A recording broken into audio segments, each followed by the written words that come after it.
Hey look, no sword this time. Okay, tonight I saw Red 2. Red 2. And this came to my local theater actually pretty late. It's been out for about a month now, so I know a few of you are going to say, well, jeez, what was he even doing all this time? But no, it just came in tonight, so only first opportunity to see it. Well, my first reaction was, well, I have seen, by the way, the original Red with Bruce Willis and John Malkovich, and Morgan Freeman was in the original as well. And I have to say, I like the original quite a bit. The first one was very good action film, was funny, very funny in spots. And some spots actually were really funny. But Red 2 already has a couple of things in its way. First of all, they had a director change, and then they had the fact that, Morgan Freeman can't be in the sequel because, spoiler alert, if you haven't seen the first one, he dies toward the end of the first one. And also just the fact that this time around, the story just didn't, it just wasn't as strong, and it didn't, of course, the sequel effect, it doesn't strike us as quite as original. It kind of feels like it's trying to capitalize on what the first film did right and bring us more of that. And really, at times, this feels like kind of a B-level James Bond movie, except it's got, 3 or 4 like spy characters as its main characters instead of just one. So for that reason, of course, it's not going to get a perfect score. But it was still an entertaining movie. I did enjoy it. I still found a few problems with it, of course, but overall, my impression is if they make another one like this, okay, it'll be 3, and that's a good number to stop at. If they make like another 4 or 5 of these, about this same plot lines and stuff and similar stuff, eventually I'll get really tired of it. So it's good while it lasts. Don't as who was it? I think it was Carol Burnett said she. When her show, of course, when she canceled her show, said I'm done with her variety show, not variety show, but their television show. She said I didn't want to leave the party after it was too late. She didn't want to completely milk the show until there was nothing left. So I hope they do that with Red, and that they can. I think last I heard they did have plans to bring in some screenwriters to do the third film. To do a third film, I should say, and I hope they do it. I know so far it's not doing spectacular business in the U.S., but it's been a crowded late summer. So I think what was it? It was like 2 or 3 weeks in a row. I think in July and August, going into August, something like that, where they had at least 3 or 4 major films coming out. And, well, that usually happens in August. They always bunch them up and get the ones that have the teeniest bit of potential in there, and they try to get them out so they can make some cash. And Red 2 got kind of lost in the mix of things. Anyway, so the film's plot is about Frank Moses, who's Bruce Willis's character. You know what? Screw it. He doesn't play Frank Moses. He basically plays Bruce Willis in the movie. And he did the same in the first movie, and that's okay.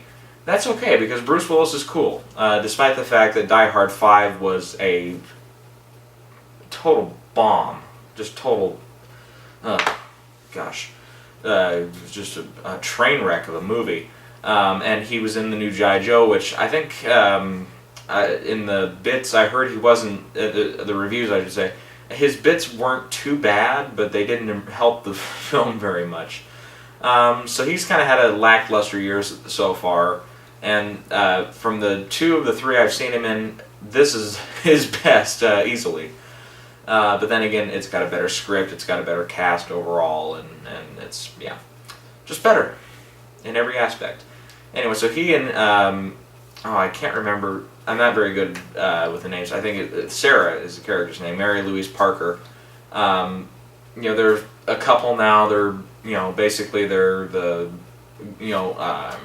Better Homes and Garden cover perfect family thing, perfect couple. You know, they don't have any kids, but you know what? They're still in a relationship. Kind of one of those things. And so they're shopping at like a Home Depot or a Walmart one day when John Malkovich shows up and says, "They're coming. I need you, Kimosabi." I said that. I think almost every ad I saw for the film or trailer had that little spot in it where he says Kimosabi. In the movie, it wasn't that big a laugh, but people kind of, you know, John Malkovich's character from the first film. Oh yeah, it's still a funny thing. And of course, you know what I say when it comes to these movies. Bruce Willis plays Bruce Willis. John Malkovich plays John Malkovich. Even Helen Mirren kind of sort of plays Helen Mirren a little bit. Anyways, what's her character's name? Victoria, yeah. But I'll tell you though, the movie is kind of that brainless style, you know, where we're introduced to characters' names and they only say them maybe a few times. And they say, well, while you're trying to remember the character's name, ooh, action scene, you know, and something like that. Or, ooh, big laugh here, or something. And, gosh, for the life of me, Marvin, that's the character's name, gosh. And I've only seen the first movie a couple of times, so I need to watch it a few times. And if it's really, really good, I need to watch it a few times to have that big of an impact where I know the character's name. Like in a similar movie, I would probably say, like a James Bond movie, I know Mr. Silva, I know M, I know Eve Moneypenny, I know all these characters, you know, right from the movie. But other ones, you know, sometimes I just have to rewatch it to figure out the character's name, remember the character's name.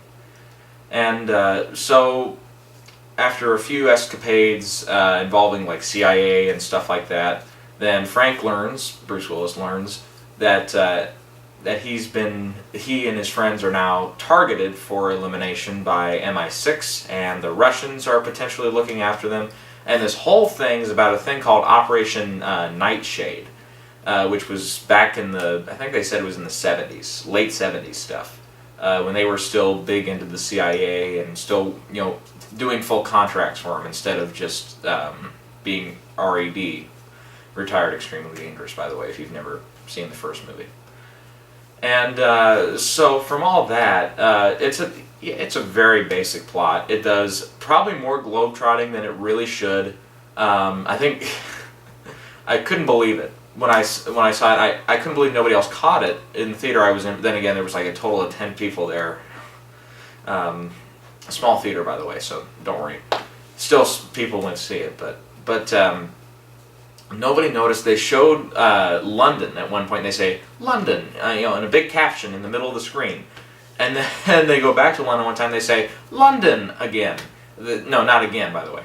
It's not quote again, but it's London, and it's the second time we've seen it. So I thought, you think the audience would be smart enough to retain the knowledge of, hey, we had a really similar shot like this that displayed that this town, this big city, is London. So I don't know why we need to see London again across the screen. I don't know. I'm trying to think. Like they go to Moscow, they go to Paris, they go to Tokyo, Hong Kong. That's it, Hong Kong. I'm just naming through all the big cities over there, and they go to the Kremlin and stuff. That's in Moscow. Whatever. They go to all these different locations and stuff, and it's a lot of globetrotting.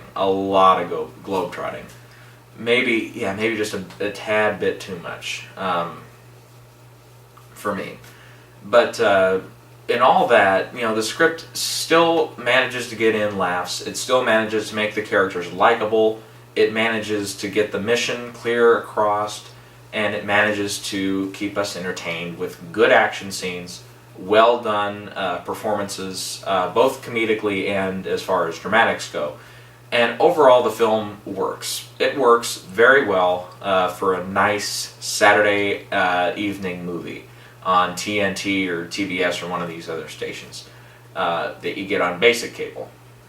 By the way, if you Dish people and you what's that other big company? DirecTV people. Yeah, sure, you can have it on one of those channels too. But yeah, it's one of those an easily accessible Saturday night movie. Like you could air it even on like ABC or something like that. And yeah, people would watch it. It'd be a nice, entertaining movie. You pop some popcorn. You don't have to pay attention the whole time.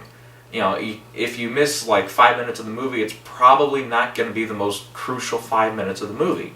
Unlike a film like, let's say, I don't know, The Social Network. If you miss 5 minutes of that, then maybe you have to go back over. Or the best example of this, Inception. You miss 2 minutes of Inception, you got to go back and rewatch it. Red 2, I guess you could say, in a positive light, is not that film. Then again, Inception is a film that I give one of the highest grades possible to. That's a tremendous movie, and I think you have to be in that kind of mindset. This is a movie you obviously know from the beginning, oh, I don't have to be in this kind of mindset where I have to intently pay attention to something, and still you might have to go back and see it again just to get it. Because you're focusing maybe on one thing in one scene, but you're supposed to be focusing on two things at the same time, but something catches your eye and then you can't tell what the other thing you're supposed to be looking at as well is, and then you get all lost and confused at the end of Inception and all that. Yeah, that happens. That definitely happens a lot. And Red 2, it doesn't have that problem, so good job for that. Good job. I'd say if Red 2 had that problem, that was going to be a low, low point. I almost got to sneeze, sorry. Okay, moving on. But I don't sneeze, by the way. What do I want to talk about? The good. We'll get to the good stuff here. Once again, the comedy. The comedy works. The comedy worked in the original. It works here. Maybe not quite as much. There's a couple little sequences here and there where they make a joke or something and an audience just says, old hat, seen it before, not funny. And then there's other stuff that's actually really funny and that you could really laugh out loud at. And other ones are just chuckles, of course, but you get that in a lot of movies these days. This isn't Avengers almost action comedy stuff in no way, but it's certainly an entertaining movie, and it keeps that comedy beat going. Maybe not as strongly as the first film did, but it certainly is able to. The heartbeat of comedy being an essential part of the movie is still there, and it's retained. So that's probably one of the most important parts of the whole structure of the film, and of also this franchise. If the first film had come off as an action movie and just that, and a very dramatic action movie, and the comedy didn't work, Red 2 would obviously never exist. But audiences caught on to the comedy aspect of it, of seeing almost the ridiculousness of the John Malkovich character, of the whole thing of these guys are in their 50s and 60s, maybe even 70s, and they're out here kicking butt. Some of that's just a little ridiculous, and you have to draw a line somewhere where you say, okay, that's plausible, that's implausible. And so yeah, it's nice that the comedy beat is still alive. What's bad in the movie? First of all, I think the first 20 to 25 minutes, really, really, really slow. Because the first 20-25 minutes, they just throw you into the mix of things, and they're just like they mentioned Nightshade once in the first 25 minutes, and then after that, once it gets going, there you go. That's when it gets up to its highest peaks there. Right toward the middle of the film, there's a scene where they have to chase down this guy who's shot up this big, or not big particularly, but this French restaurant, and his character's name is the Frog, by the way, played by David Thewlis, who I think in his scene, his couple scenes there's the Frog, he totally stole it. Even though he doesn't have a whole lot to do, he totally, with his acting style, steals those scenes, and he's a really underappreciated actor, Thewlis, who's of course British, and of course a lot of you are going to recognize him as Lupin from Harry Potter. And he in those movies, he really did a good job, and he's an actor that really could potentially lead a very dramatic film. And Here it's it's a nice supporting role. It's a nice, almost juicy supporting role.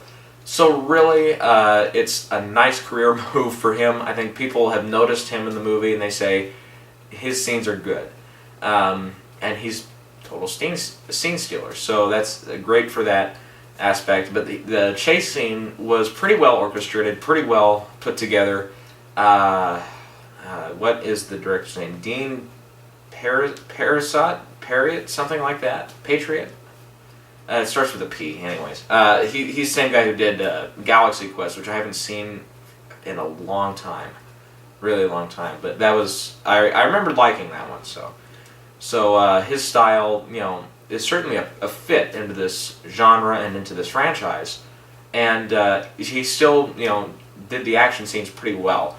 There was a chase scene at the end. Of course, all these movies have to have this big end sequence.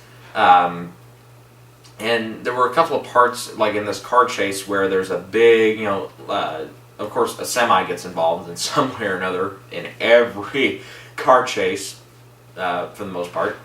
And when it was tipping over and stuff, it was just CG. It kind of like the beginning of Skyfall. There was that kind of obvious CG effect. Here it was at the end, surprisingly. So I think they must have shot all that stuff first, and then Dean realized, I could potentially do some of this without computers, without doing all this CG fakey stuff, blue screen. Not to say that it wasn't totally not used in those other sequences, but it was really obvious and really bad looking at times. But usually those shots were only a few seconds long, and pretty much forget about it as soon as it's over. So that's a good thing. Let's see. Otherwise, kind of bad but kind of good is the supporting cast.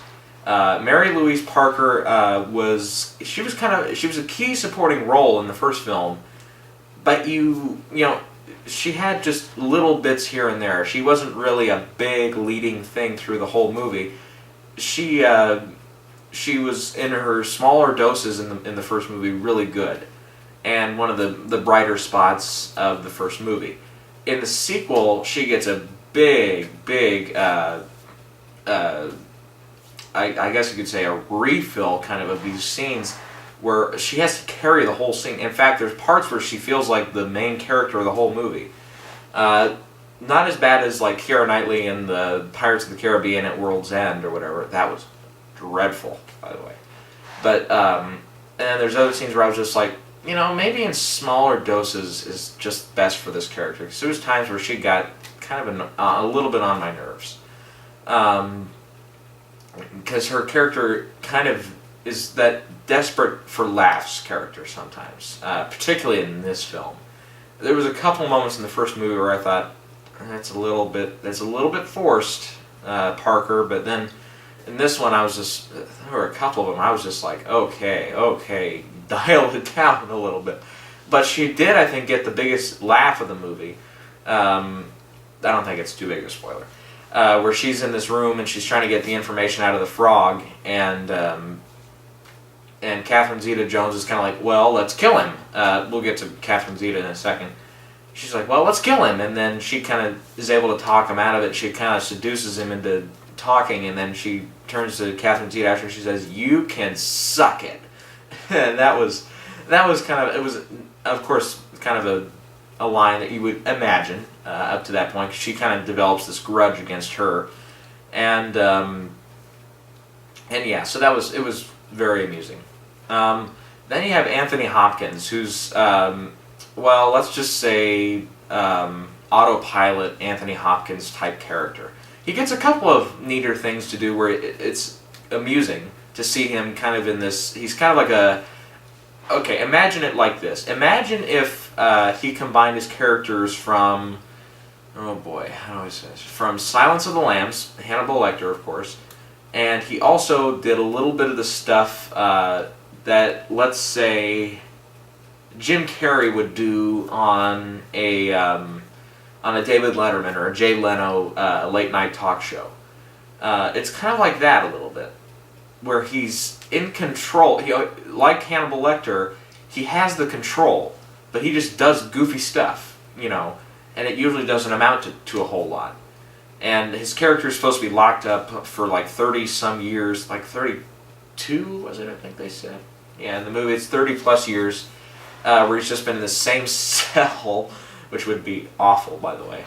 And then he kind of has to regain all his memory and stuff. And it's that basic kind of Anthony Hopkins role, especially by the third act. Of course, there's the always expected plot twist, which I think actually in a few ads I saw for the movie, they revealed that, oh yeah, this guy's crazy and he's outright going to be the villain by the third act. You can totally see that coming. You can see a lot of stuff coming in the movie. It's very conventional in its plot. Still, though, the laughs were enough for me. I'll say that. The saving grace of the movie was the amount of comedy they could fit in with the action scenes and make it all work. It blended together well. It didn't blend together perfect, and it didn't blend together in a very superb way, kind of like what it did in the first film. So in that respect, I guess you could say it's a disappointment, but it held it together. It didn't go overboard way too much into comedy, and then it didn't backtrack way much into action, almost like, oh, we forgot it's an action movie too. No, it balances it out nice. Helen Mirren is still good. John Malkovich is still a very good character. Bruce Willis is still, you can tell he's having fun behind his very still who farted face. That's almost the regular expression these days for Bruce Willis sometimes.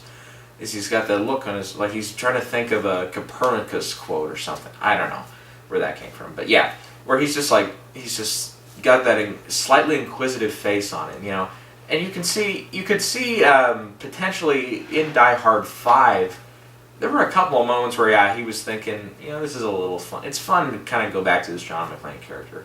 Here, I think the environment around the film is so much better. The plot is so much better. The actors around him are encouraging him. Yeah, you can tell he's having a blast behind this. And he's still able to pull off a really great leading character that we want to see come back. But yeah, John Malkovich, as far as I'm concerned, he completely stole Red 1, the first Red movie. In this movie, yeah, he gets kind of the same thing here. He's still probably the centerpiece that holds this whole thing together. Without John Malkovich, the film drops at least a good 3 points out of 10. So yeah, John, and I think as far as John Malkovich is concerned, only he can do this role. Only he can do this. Any other actor, like you could get, I don't know, like let's just pull a name out of a hat, Bryan Cranston to do this role, and it wouldn't work. It just wouldn't work. It would be funny if he did like an SNL thing where he pretended to be John Malkovich or something, and they had John Malkovich do a cameo on an SNL skit. That would be funny. But as a whole feature-length motion picture, at 2 hours long, I couldn't stand Bryan Cranston in that role. It would eventually get old really quick, and it just wouldn't. He just wouldn't be able to mix it out. Let's try. Oh boy, you're probably gonna be crazy on this one. You're gonna say Warren Beatty. I don't know. Let's just we're just pulling names out of the hat now. Warren Beatty in this role. Just now thinking about it, maybe he would work, but I think still. Maybe Warren Beatty just wouldn't. His comedy's good, that's for sure. You see films with Warren Beatty, like I don't know. Let's go back to Bonnie and Clyde and Bugsy and stuff, where sometimes he can get really, really, really dramatic, and it's very, very serious. And there's other times where you kind of chuckle at him, There's wonderful little moments in Bugsy like that, and with the whole cast actually of that movie. But anyways, point is. Only John Malkovich can be this Marvin character. Nobody else. John Malkovich owns this role. Totally owns this role. So yeah, nice to see him still doing good work. Then we got Catherine Zeta-Jones, whose role is so elementary and so basic. It's hard, I think, for her to make it look like she's interesting. And one thing totally caught my attention every time she was on screen. She's a Russian character. She's got a Russian name and everything. She's in Russia, from Russia, and she's got a perfectly great English accent, or sometimes American accent. So I don't know, unless she's trying to be like an actress spy kind of thing, where she fakes her accent to make her sound like, oh, I'm not really a Russian, I'm, like they do in like the Avengers or whatever. But I don't know. You'd think she'd have more of a Russian accent in the movie, and she doesn't. Oh boy, I'm gonna screw this guy's name up. Brian Hung Lee or something. Anyway, his character's name is Han in the movie, not Han Solo. No, he's a professional assassin. He was in the G.I. Joe movie as well, with Bruce Willis. I think it's Brung Hu Lee or something like that. I'm not totally confident in that. Forgive me, sir. Don't kill me. Because in the movie it looks he in his scenes he's kind of like back to the first Red movie. He's kind of like a mix of the Carl Urban character from the first movie, because he's tough, and he can, he's after these guys, he's on their tail, and he's also a little bit like just pretty much like a dead-on ninja. He's got the big skills, and his body is, physically perfect, for this kind of role, and he's built up very well, muscle toned, fine, and yeah, he kicks the crap out of some people in this movie, and so yeah, he's a welcome addition to the series, and he actually gets some solid laughs in the movie. There was one scene where he's first introduced. It's a stupid excuse for a joke, and of course, don't forget, it's in the beginning, so I criticize that already. Where he's like going through this metal detector thing, and they say, "We want you to remove all your clothes, so that we, that way we don't know that, we know that you're not hiding a knife up your butt or something," which would hurt, by the way. I don't recommend that. And right away, he goes through the thing, and they say, "Hey, put this." They give him like a girlsiest robe or whatever. He's like, "Seriously?" And then they just show him walking around for a few shots in the robe. I thought, forced. Screenwriting 101. If a joke has to be forced, it's not justified. It doesn't belong in the movie. If it's joking the joke, I think who said that? Joel Siegel or somebody like that said that once. If it's joking the joke, cut it out. Just remove it. A character is funny because he's wearing a funny hat. A character is funny because he has a funny look on his face. A character is funny because he's wearing weird clothes. Not funny. Never funny. That's Disney Channel and Nickelodeon crap. That's TV crap for little kids. Not for Red 2. So criticize the writers on that one, not the actor. Who's left in the cast? I think that's the main. Of course, Brian Cox is in the movie, very little. I talked about David Thewlis. Brian Cox is he's a Russian character. We see him in the first movie. Still, not too much. Very supporting role. Overall, the cast did fine, and the action works well. Particularly, I like that chase scene toward the middle of the film with the frog. And then there's a scene in the beginning where Willis is first captured and brought in, and they ask him about Nightshade for the first time. And there's a little scene where he gets to, beat up all the supporting guys or whatever, all the bodyguards or whatever for the main interrogation guy. And that scene's fun. It kind of gets you more into the mood of the movie. And it goes on maybe a little bit too long, but it still worked. So overall, I recommend it. And let's see, where do I go from here? Overall, I think that's just about it, I think. So I give it 7 out of 10. Good movie, not great. I put it on the same level. We've gotten a couple of movies this year like that. We had, what was it? Oz the Great and Powerful was that good. Wasn't there another one? I can't remember. Oh well. It's kind of that level of good. It's better than Man of Steel, as far as that's concerned. Not as good as like Iron Man 3. If some people like to do their their summer grading scale, and they say, what's the best movie this summer? This isn't in the top, what would be the top 3, I guess? No, it's in the, well, I've only seen, what have I seen this summer? I've seen Iron Man 3, I've seen Star Trek, I've seen Man of Steel, I've seen This Is the End, and I've seen Red 2. So only 5. Only 5. That's weak for me as far as summer goes, and it's almost over. So that's ridiculous. So yeah, I guess it's number 4 spot out of 5. So yeah, that's just about wraps it up. Entertaining movie, I recommend it. If you like the first movie, check it out. You'll probably enjoy it. If you're an action fan, you'll probably go see it, or you already have. And if you're a comedy action fan, it's pretty good. It holds steady, and that was all I wanted out of Red 2 was, okay, I could tell right away from the previews, from the first previews, I said, this probably isn't going to hold up to the first film as well. So I said, at least be entertaining, at least get it right, at least get the formula right. And, like a good James Bond sequel, Red 2 got it right.